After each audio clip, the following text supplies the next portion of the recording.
ಭಗವದ್ಗೀತೆ ಅಧ್ಯಾಯ 5 ಕರ್ಮ ಸನ್ಯಾಸ ಯೋಗ ಶ್ಲೋಕ 10 ಬ್ರಹ್ಮಣ್ಯಾಧಾಯ ಕರ್ಮಾಣಿ ಸಂಗಂ ತ್ಯಕ್ತ್ವಾ ಕರೋತಿ ಯಃ ಲಿಪ್ಯತೆ ನ ಸ ಪಾಪೇನ ಪದ್ಮಪತ್ರಮಿವಾಂಭಸ.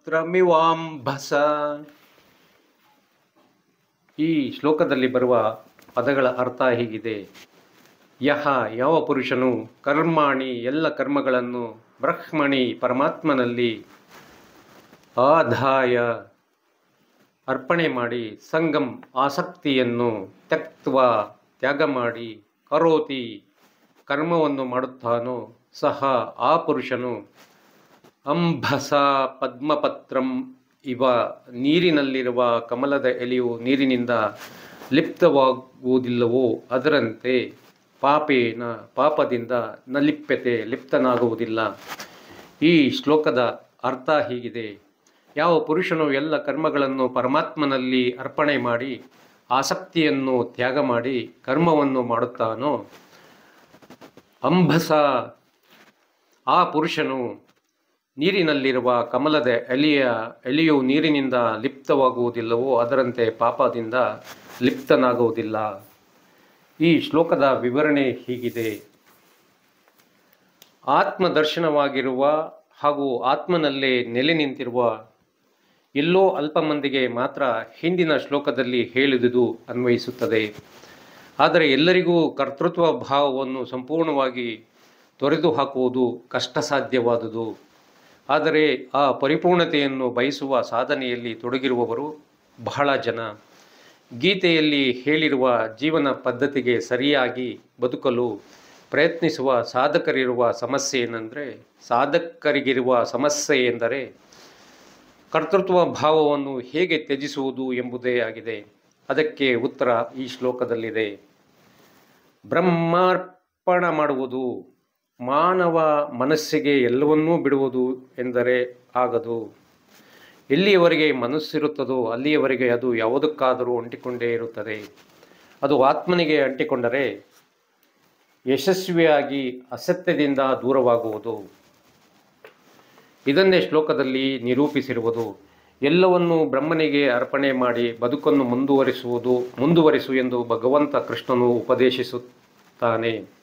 ನಿರಂತರವಾಗಿ ಒಂದು ಆದರ್ಶದ ಬಗ್ಗೆ ಚಿಂತಿಸುತ್ತಿದ್ದರೆ ಮನಸ್ಸು ಅದರಲ್ಲೇ ತಾದಾತ್ಮ್ಯ ಭಾವವನ್ನು ಬೆಳೆಸಿಕೊಳ್ಳುತ್ತದೆ. ಅಹಂಕಾರವನ್ನು ಬ್ರಹ್ಮನಿಗೆ ಅರ್ಪಣೆ ಮಾಡಲು ಬ್ರಹ್ಮಭಾವವನ್ನೇ ಮನಸ್ಸಿನಲ್ಲಿಟ್ಟುಕೊಳ್ಳಬೇಕು.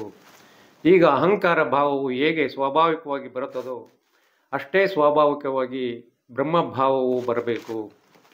ಚುಟುಕಿನಲ್ಲಿ ಹೇಳುವುದಾದರೆ ಇಂದು ನಾವು ಭಾವದಲ್ಲಿರುವ ಪರಮಾತ್ಮ ಗೀತೆ ಹೇಳುತ್ತದೆ ಪರಮಾತ್ಮ ಭಾವದಲ್ಲಿರುವ ಜೀವಿಗಳಿಗಾಗಿ ಎಂದು.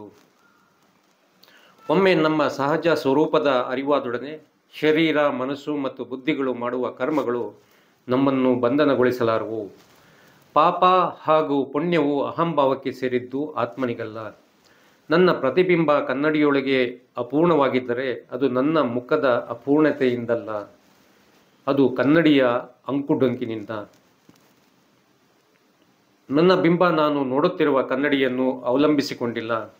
ಅದರಂತೆಯೇ ಆತ್ಮನು ಇಂದ್ರಿಯಗಳು ಮಾಡುವ ಕರ್ಮಗಳಿಂದ ಬಂಧಿತನಾಗುವುದಿಲ್ಲ. ಹೀಗೆ ಆತ್ಮಜ್ಞಾನಿಯು ಶರೀರಧಾರಿಯಾಗೇ ಇದ್ದು ವಿಷಯ ಪ್ರಪಂಚದಲ್ಲೇ ಇದ್ದರೂ ನೀರಿನಲ್ಲಿರುವ ಕಮಲದ ಎಲೆಯಂತೆ ಯಾವಾಗಲೂ ಅಸಂಗನಾಗಿಯೇ ಇರುತ್ತಾನೆ. ಕಮಲದ ಎಲೆಯು ನೀರಿನಲ್ಲೇ ಇದ್ದರೂ ನೀರಿನಿಂದಲೇ ತನ್ನ ಪೋಷಕ ಆಹಾರವನ್ನು ದೊರಕಿಸಿಕೊಂಡು ಅದೇ ನೀರಿನಲ್ಲಿ ಒಣಗಿ ಹೋಗುತ್ತದಾದರೂ ಅದು ನೀರಿನಿಂದ ತೇವಗೊಳ್ಳುವುದೇ ಇಲ್ಲ. ಅಂತೆಯೇ ಈ ಲೋಕದಲ್ಲಿರುವ ಮುನಿಯು ವಿಷಯ ಪ್ರಪಂಚದಿಂದ ತನ್ನ ಶರೀರ ಪೋಷಣೆಗೆ ಅಗತ್ಯವಾದುದನ್ನು ತೆಗೆದುಕೊಂಡರೂ ಅದರ ಪಾಪ ಪುಣ್ಯಗಳಿಂದ ದೂರವಿರುತ್ತಾನೆ. ಕರ್ಮಯೋಗವನ್ನಾಗಿ ಪರಿವರ್ತಿಸುವ 2 ವಿಧಾನಗಳಲ್ಲಿ ಕರ್ಮ ಮಾಡುವವನ ಕರ್ತೃತ್ವ ಭಾವವನ್ನು ತ್ಯಜಿಸುವ ವಿಧಾನವನ್ನು ಇಲ್ಲಿ ವಿವರವಾಗಿ ತಿಳಿಸಲಾಗಿದೆ. ಈ ಭಾವನೆಯಿಂದ ಪ್ರಪಂಚದಲ್ಲಿ ಬದುಕುವ ವ್ಯಕ್ತಿಗೆ ಆಂತರಿಕ ಸ್ಫೂರ್ತಿಯು ತಾನಾಗಿ ಸಿಗುತ್ತದೆ. ಸಾಮಾನ್ಯವಾಗಿ ಇದು ಅಹಂಕಾರದ ಬುಸುಗುಟ್ಟುವಿಕೆಯಿಂದ ವ್ಯರ್ಥವಾಗುತ್ತದೆ. ಅಹಂಕಾರವನ್ನು ಬ್ರಹ್ಮನಲ್ಲಿ ಲೀನಗೊಳಿಸಿದವನು ಸ್ಫೂರ್ತಿಯುತ ಜೀವನ ನಡೆಸುತ್ತಿರುತ್ತಾನೆ.